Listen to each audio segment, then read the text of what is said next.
Show you something here with a deck of cards. Gonna try and influence you with some psychology. So tell you what, here's what we're gonna do. Card goes into the deck here. Now, if I push it through, so far, so what? Push it back, nothing unusual here. But now I'm going to suggest something. I'm going to suggest to you that when I push the card through, it's going to magically turn over.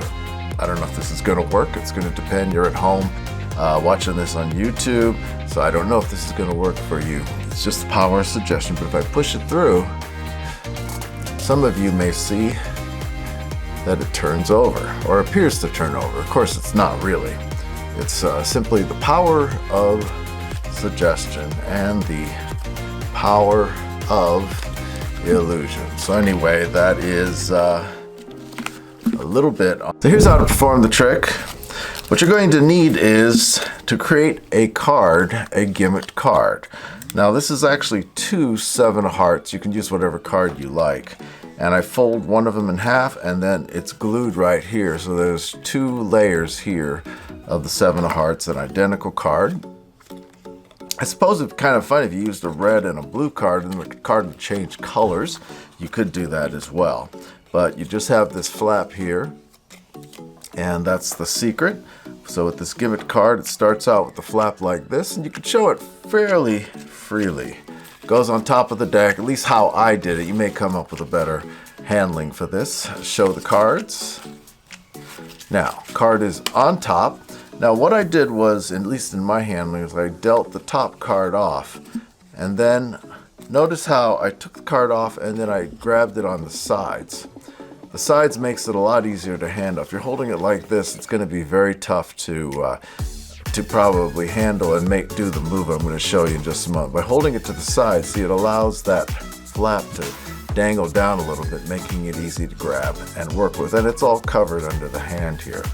Now before I let the flap down, I showed the card by just going like this. And at this point, I am holding this thing down, otherwise it would look like this.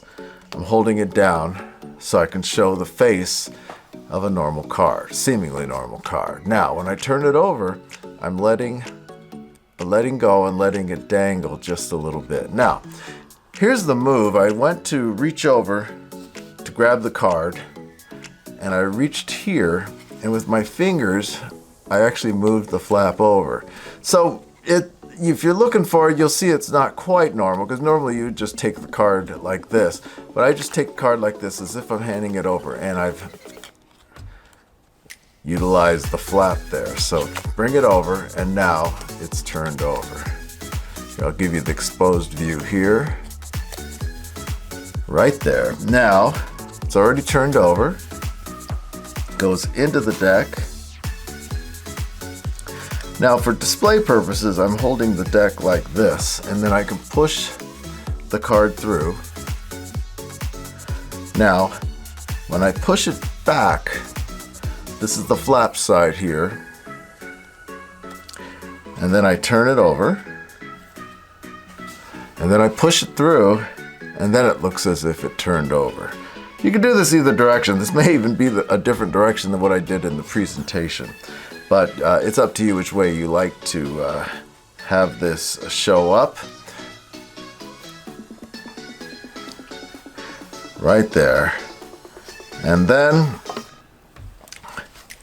then you can, as you can see, there's the flap there. You need to get it back to the other side.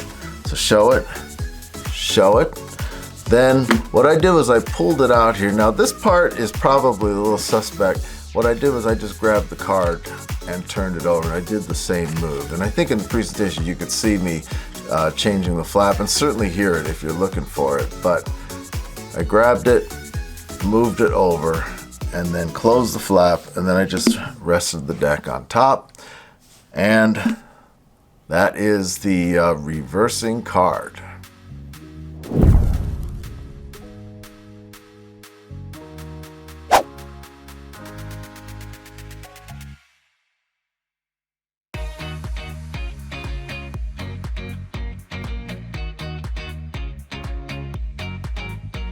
For the trick, you'll need 2 playing cards to create a gimmick. So first take your scissors and, to the best of your ability, try and cut out a profile of your wrist here. Cut that out and you'll have a little arc here. And then the other card, second card, you cut in half and then you tape it on here. So now I have a finished gimmick here. So as you can see, I have this arc here that fits my wrist, and the second card is cut about 2/3 of the way with tape running right here, and that's the gimmick. To perform the trick, you hold the card, you come down kind of at an angle because you want the wrist to catch this flap. So let me show you from here. You can see